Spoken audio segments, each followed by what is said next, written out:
Salut mes chers élèves, encore une fois. Alors dans cette vidéo, on va parler sur le dernier cours qui se trouve dans la partie de la mécanique, c'est le poids et la masse. C'est clair?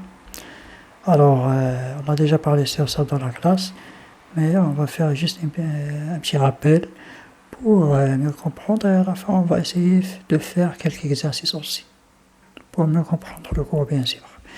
Alors voilà, le nom de notre cours, c'est le poids et la masse. Alors, le poids en arabe, al-wazn. La masse, bien sûr, en arabe, al-kutla.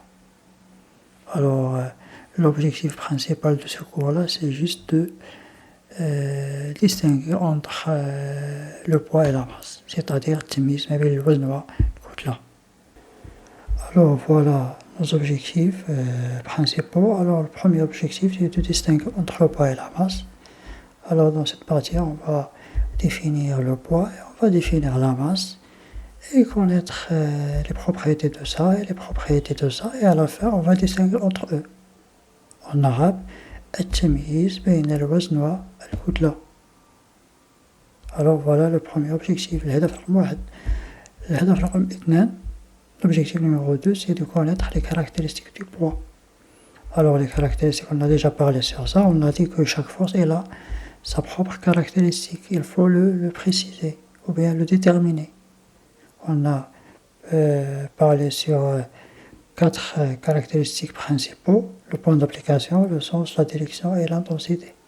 Alors il faut le préciser. Et bien sûr, le poids aussi est une force, alors aussi on peut déterminer les caractéristiques de ce dernier. C'est clair?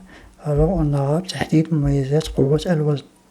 الوزن هو أيضا عبارة عن القوة، يمكن تحديد المميزات الخاصة به. C'est clair. Alors pour le troisième objectif, c'est de connaître la relation entre l'intensité du poids et la masse. Alors, on a déterminé c'est quoi la masse, on a aussi déterminé c'est quoi le poids, on a déterminé les caractéristiques du poids, et plus précisément l'intensité du poids. On a dit que l'intensité c'est parmi les caractéristiques de ces derniers. Alors à la fin, on va essayer de déduire la relation entre le poids et la masse. La relation en arabe, العلاقة. هناك علاقة بين الكتلة وماذا أيضا وشدة الوزن. Attention, l'intensité du poids. Parce qu'on a dit que le poids est une force et elle a 4 caractéristiques principales. Mais ici, dans la partie de la relation, on va concentrer sur l'intensité du poids. Parce que l'intensité, elle a une relation avec quoi? Avec la masse. C'est clair? Alors, voilà les objectifs. Dans la prochaine vidéo, on va parler sur les propriétés de la masse et les propriétés du poids pour mieux comprendre ce dernier. Donc, dans cette partie, on va parler sur la masse, le kutla. On a déjà parlé sur ça dans la première année collège. Je vais aller rapidement dans cette partie pour ne pas perdre beaucoup de temps. Alors, le symbole de la masse, c'est M, bien sûr, c'est M. Le symbole en arabe, al-ramz. L'unité, c'est le kilogramme, bien sûr. En physique, on utilise toujours le kilogramme dans l'unité internationale, bien sûr, de la masse. Al-wahda al-alami al-kutla, le kilogramme. L'outil de mesure, bien sûr, c'est la balance. Bien sûr, dans la physique, toujours, on utilise des outils de mesure pour mesurer les grandeurs physiques. Par exemple, la masse, on utilise la balance. Par exemple, la température, on utilise un thermomètre, محرار. درجة الحرارة نستعمل المحرار من أجل حساب درجة الحرارة. Par exemple, la pression, on utilise le manomètre, la pression والضغط نستعمل المانومètre, ainsi de suite, c'est clair. Alors toujours, comme une règle, il faut toujours utiliser des outils de mesure pour calculer en grandeur physique, c'est clair. Alors dans cette partie, on va parler sur une règle très très importante. Alors cette règle dit que la masse est une grandeur physique constante. Alors cette mot constante signifie quoi? Signifie que la masse ne change pas. La masse ne change pas On a déjà vu ça dans la première année collège, on a parlé sur ça, on a dit que la masse signifie quoi? Signifie la quantité de la matière. Et bien sûr, la quantité de matière ne change pas comme on l'a déjà vu dans la première année collège. Alors, il faut mémoriser ça parce que c'est une règle très très importante. On va l'utiliser beaucoup dans les exercices. En arabe, الكتلة هي مقدار لا يتغير. الكتلة لا تتغير. Alors, حاولوا تعقلوا لهاد القاعدة راها أساسية بزاف غادي نستعملوها إن شاء الله في التمارين. Alors allons-y pour appliquer ça dans une petite application. Alors voilà, on a ici un homme par exemple qui se trouve sur la terre الأرضية. Et on a ici même personne bien sûr qui se trouve sur Mars. Mars en arabe المريخ. Même personne, 9 chasses. Alors ici dans la terre, la masse de cette personne est 50 kg. Alors notre objectif ici c'est de chercher la masse de personnes qui se trouvent sur Mars. C'est clair? Alors bien sûr, pour déterminer ça, il faut juste appliquer la règle directement qui dit que la masse est une grandeur physique constante. C'est clair? On a déjà vu dans le slide précédent. Alors ici bien sûr on a 50 kg. La masse ne change pas, alors même personne, la masse de ce dernier égale aussi 50 kg. Pourquoi? Parce que la masse ne change pas et la masse reliée avec la quantité de la matière, et bien sûr la quantité de matière de cette personne est égale la quantité de cette personne, alors ne change pas. Alors 50 ici et 50 sur la Terre et bien sûr 50 aussi sur Mars. C'est clair? Dans cette partie, on va parler sur le poids. Alors le poids est tout simplement, on a déjà parlé sur ça, c'est juste la force exercée par la Terre sur les objets qui se trouvent dans la nature. On remarque toujours que les objets tombent de haut vers le bas. À cause de quoi? À cause de la force exercée par la Terre. Alors cette force, on l'appelle quoi? On l'appelle le poids. On a déjà parlé sur ça dans le cours. Juste essayer de faire un rappel. J'essaie de faire un rappel. Alors ici le symbole c'est P. Alors si vous vous rappelez, on symbolise la force exercée par la Terre par P. Le symbole c'est Rams.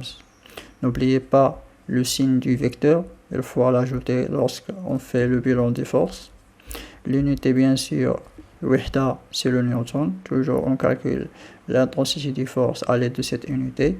L'outil de mesure bien sûr c'est le dynamomètre. Voilà quelques photos de dynamomètre. Voilà, on a plusieurs types de dynamomètres, mais le principe c'est les mêmes. Toujours le principe c'est juste de calculer l'intensité et préciser la valeur de l'intensité, soit à l'aide d'un dynamomètre électronique ou bien à l'aide d'un dynamomètre classique comme ça, à l'aide d'un aiguille ou bien à l'aide d'un ressort. C'est clair? Alors c'est les mêmes rôle, même objectif, c'est juste de préciser l'intensité, c'est préciser la valeur. Bien sûr, à l'aide de quoi? Le nom de ce dernier c'est le dynamomètre. On ne peut pas calculer l'intensité du poids ou bien de la force exercée par la Terre ou bien par n'importe quel objet à l'aide de nos yeux ou bien à l'aide de mes mains. Il faut utiliser des outils de mesure, c'est clair. Finalement, on va parler sur une règle très très importante concernant le poids. Alors, le poids est une grandeur physique variée. Alors, par contre, ou bien comme on a déjà vu concernant la masse, on a dit que la masse ne change pas. Mais ici, le poids varie. Cet mot, c'est-à-dire quoi? C'est-à-dire change, varie, c'est-à-dire change. Alors le poids change, mais la masse ne change pas. Alors, le poids change selon quoi? Selon l'endroit où on se trouve. Alors, si on change l'endroit, alors le poids aussi, il va changer. En arabe, الوزن يتغير حسب الموقع أو حسب المكان الذي نتواجد فيه. القاعدة فهي أساسية جدا، خصك تذكرها. Donc, comme conclusion, la masse est une grandeur physique constante, c'est-à-dire elle ne change pas, mais le poids est une grandeur physique varie. Et bien sûr, varie selon quoi? Selon l'endroit. Bien sûr, la force exercée par la Terre, c'est pas les mêmes avec la force exercée par Mars, ou bien la force exercée par la Lune. Alors c'est très clair. C'est pourquoi on dit que le poids varie selon l'endroit. Alors ici, on va faire un exemple très très simple. Alors regardez avec moi, on a une personne qui se trouve sur la Terre et une personne qui se trouve sur Mars. Bien sûr, c'est les mêmes. Alors on a déjà dit que la masse de cette personne dans la Terre égale 50 kg. Et on a dit aussi que la masse de même personne qui se trouve sur Mars égale aussi 50 kg. Pourquoi? Parce que la masse est une grandeur physique constante, c'est-à-dire elle ne change pas. Mais au niveau du poids, on a dit que le poids bien sûr de cette personne, bien sûr, c'est pas comme la masse. On a dit que le poids, comme on a déjà vu, que c'est une grandeur physique varie selon l'endroit.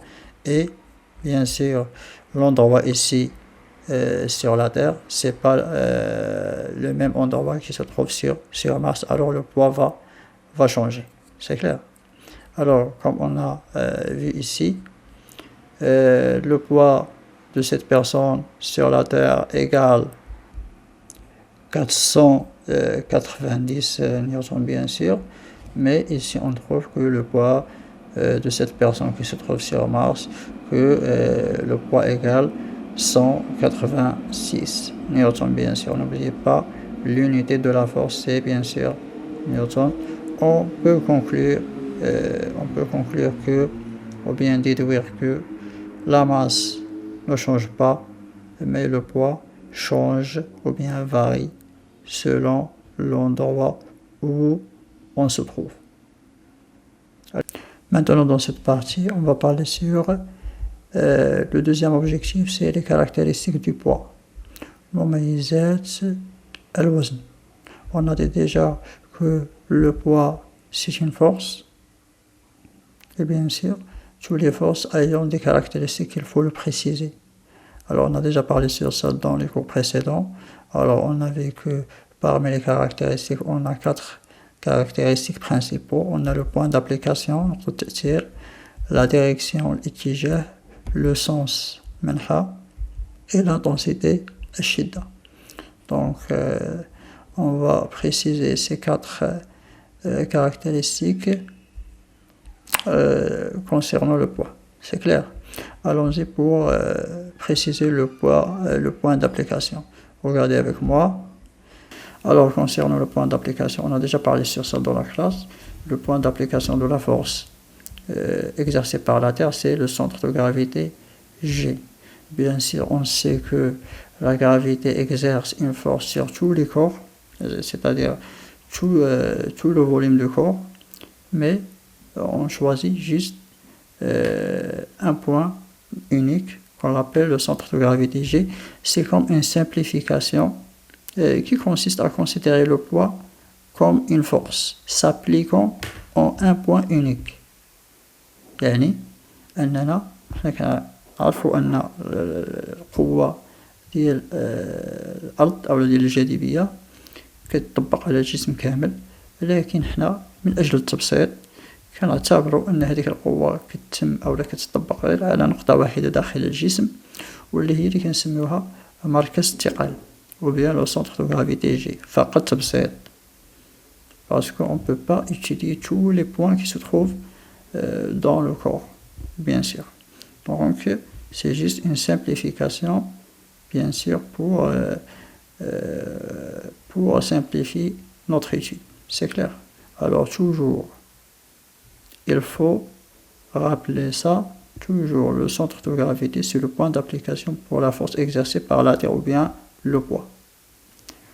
Concernant la direction, bien sûr, la direction de la force du poids, c'est la droite verticale passant par le centre, bien sûr, de gravité. C'est clair? Pourquoi? Parce qu'on sait toujours que la direction d'une force, c'est une droite, soit elle va être verticale, ou bien horizontale, ou bien inclinée. Et bien sûr, n'oubliez pas que toujours la direction passant par un point, bien sûr par le point d'application. C'est clair? Bien sûr, on sait que, ou bien on remarque toujours que les cours tombent de haut vers le bas, c'est-à-dire la direction de cette force, bien sûr, c'est une droite verticale. دائما كنلاحظوا أن الأجسام تسقط بطريقة عمودية. Alors, on peut conclure que la direction de la force du poids, c'est la droite verticale, passant par le point d'application qu'on appelle G, ou bien qu'on appelle le point, le centre de gravité. C'est clair? Alors toujours, il faut rappeler cette caractéristique pour mieux comprendre la direction du poids. C'est clair? Allons-y vers le sens. Le sens, c'est clair. Logiquement, toujours, on remarque que les objets tombent de haut vers le bas. Alors, soit on peut écrire ici de haut vers le bas, ou bien on peut écrire de point G vers le bas. C'est les mêmes. Soit de haut vers le bas, ou bien de point G vers le bas. On a parlé déjà sur ça dans le cours. Et bien sûr, n'oubliez pas que l'intensité, on peut pas calculer l'intensité à l'aide de nos yeux ou bien de mes mains. Il faut toujours utiliser le dynamomètre. On dit que pour calculer une grandeur physique, il faut utiliser un outil de mesure. Pour calculer la masse, il faut utiliser la balance. Pour calculer la pression, il faut utiliser le manomètre. Alors, pour calculer l'intensité du poids ou bien d'une force, il faut utiliser quoi? Il faut utiliser le dynamomètre. C'est clair? Ou bien parfois, on trouve l'intensité dans les données d'exercice, par exemple. Alors, on va essayer de voir quelques exemples sur ça. Alors, ce sont les 4 caractéristiques qu'il faut toujours mémoriser parce que c'est très très important. Finalement, on va essayer de parler sur la relation entre le poids et la masse. On a déjà dit que le poids et la masse sont des notions différentes. Mais malgré ça, il y a une relation entre eux. Alors voilà la relation, c'est très simple, P égale G fois M, ou bien parfois on trouve P égale M fois G, c'est les mêmes. Alors cette relation est comme cette relation. Alors, الاختلاف غير في الترتيب. Pourquoi c'est les mêmes? Parce que الضرب عملية تبادلية، 2 في 3 3 في 2. G fois M égale M fois G, c'est clair? Alors allons-y pour définir les symboles qui se trouvent dans la relation. Alors bien sûr, P, c'est bien sûr le poids. N'oubliez pas, ici on parle sur l'intensité. L'intensité, cette intensité, on calcule à l'aide d'un dynamomètre. Bien sûr, l'unité c'est le newton. M, c'est très connu, c'est la masse. Bien sûr, l'unité de ce dernier, c'est le kilogramme. N'oubliez pas que la masse calcule ou bien mesure à l'aide d'une balance. Et finalement, G, c'est la pesanteur. La pesanteur, ou bien en arabe, شدة الثقالة, ou bien هي اللي كنسميوها الجاذبية. Donc, pour montrer sur ça, on peut aller vers notre cours. Regardez avec moi, voilà le poids et la masse. J'ai déjà partagé ça avec vous dans la classe. Alors voilà le poids et la masse. Vous pouvez aller dans la partie numéro 3, la relation entre la masse et le poids d'un objet, et vous trouvez comment trouver G, ou bien l'intensité de la pesanteur. C'est clair?